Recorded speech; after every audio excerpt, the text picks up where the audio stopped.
बातचीत को आगे बढ़ाने के पहले मैं एक बार नूपुर शर्मा के बारे में कहना चाहता हूं कि सत्य हिंदी पर मेरी अपनी व्यक्तिगत राय है कि नूपुर शर्मा की भी गिरफ्तारी नहीं होनी चाहिए, लेकिन जिन हालातों में तमाम पत्रकारों की गिरफ्तारियां हो रही हैं, सिद्दीक कप्पन को अभी तक जमानत नहीं मिली, वो अभी भी जेल के अंदर है, और इस तरीके के बहुत सारे उदाहरण हैं।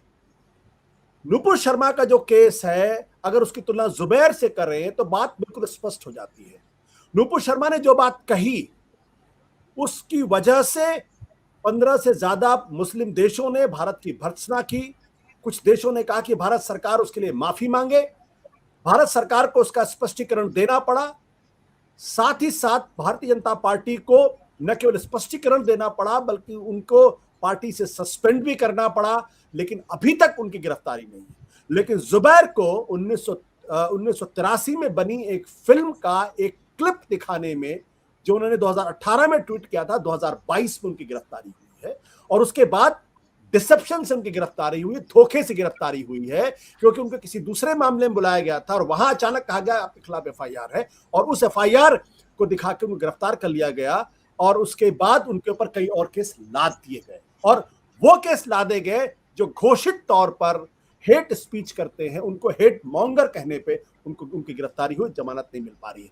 दारापुरी साहब, आप तो लंबे समय तक पुलिस डिपार्टमेंट पर रहे हैं, आपका तो जितना एक्सपीरियंस है, हम लोगों का तो उतना शायद जीवन भी उतना बड़ा नहीं है।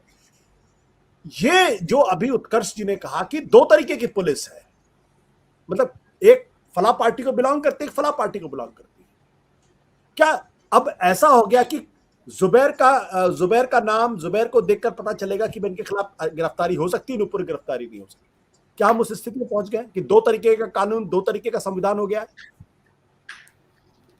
देखिए, ऐसा है, वैसे तो सब लोग जानते हैं कि पुलिस जो है, जो सत्ताधारी पार्टी होती है उसकी गुलाम होती है, उसके चंगुल में होती है, और इसीलिए पुलिस का हमेशा दुरुपयोग होता रहा है। सत्ताधारी पार्टी अलग अलग रही हो, पर सबने ज्यादा या कम में पुलिस का अपने हित में दुरुपयोग किया है, अपने विरोधियों के खिलाफ।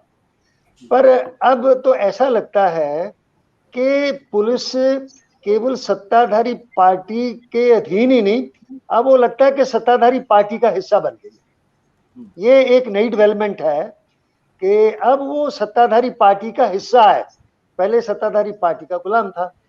तो इसीलिए सत्ताधारी पार्टी जो अपने विरोधियों के साथ करना चाहती है, उन सब में पुलिस एक पार्टी के तौर पर काम करती है, वो एक निष्पक्ष संस्थान के तौर पर काम नहीं करती है। इसलिए ये एक बड़ा बुनियादी अंतर आया है। दूसरा ये है कि जो कानून है, कानून तो पूरे देश में एक है, ठीक है, राज्यों के अपने अपने वो लोकल एक्ट्स हो सकते हैं, और वो सब जगह एक जैसा ही कार्रवाई होनी चाहिए। और जो हमारी व्यवस्था है, यद्यपि पुलिस स्टेट सब्जेक्ट है, उसमें प्रावधान है कि भाई एक स्टेट की पुलिस दूसरी स्टेट में जाएगी तो वहां पर कैसे कार्रवाई करेगी और लोकल पुलिस का क्या काम होगा। जैसे इस मामले में ये छत्तीसगढ़ की पुलिस आई थी, तो वो कहता वारंट लेके आई थी। गिरफ्तारी जायज है नाजायज है वो एक अलग अलग मुद्दा है, परंतु गिरफ्तारी के लिए वो आए थे। तो लोकल पुलिस में जाके उन्होंने थाने पर रिपोर्ट भी किया, और जो कि रिक्वायरमेंट है कि आप लोकल पुलिस को रिपोर्ट करेंगे, उसके बाद आप जिसको गिरफ्तार करना है करेंगे। अगर लोकल पुलिस साथ जाती है बड़ी अच्छी बात है, नहीं जाती तो भी आप वो गिरफ्तारी करने के बाद उसी थाने पर वापस आएंगे, वहां पर इंदराज करेंगे। इंदराज करने के बाद अरेस्टेड व्यक्ति को आप जो है मजिस्ट्रेट के सामने पेश करेंगे, और ट्रांजिट रिमांड बनाकर उसका जो है आप उसको ले जाएंगे। ये एक निर्धारित प्रक्रिया है, ज्यादातर इसी पर एक काम होता है।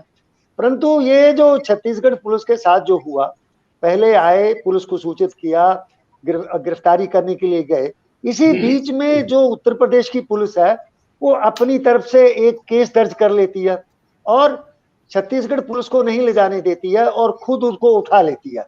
और उठाने के बाद क्या किया क्या क्या नहीं किया, जबकि कायदे में ये होना चाहिए था, ठीक है, अगर नोएडा पुलिस ने भी केस दर्ज किया है तो जो छत्तीसगढ़ की पुलिस पहले आई है उसका ये मतलब राइट बनता था कि वो उसको गिरफ्तार करके ले जाते, और बाद में नोएडा की पुलिस जो है उसको वहां से छत्तीसगढ़ के वापस ला के जो पूछताछ करती है वो मतलब कर लेते।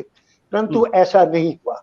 अब तो ऐसा हो गया कि ये मेरा इलाका है, मैं इस इलाके में दूसरे किसी को नहीं घुसने दूंगा, जहां जो कुछ होगा वो मेरे हुक्म से होगा, मेरे अनुसार होगा।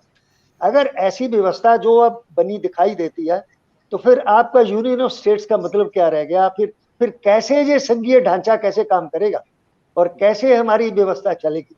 तो ये जो हो गया कि जो एक पुलिस जो है उस दोषी व्यक्ति के साथ खड़ी है, दूसरी पुलिस दोषी व्यक्ति के खिलाफ है, और वो दोषी व्यक्ति तो मुझ पे ताव दे के गायब हो जाता है, और दोनों जो पुलिस है फायर एंड अगेंस्ट जो है वो आपस में तू मैं कर रही है। तो ये जो स्थिति है, ये law and order in the long run, ये पूरे देश के लिए बहुत घातक है, जो डेवलपमेंट्स अब होती दिखाई दे रही। सत्य हिंदी का ऐप डाउनलोड करें गूगल प्ले स्टोर पर।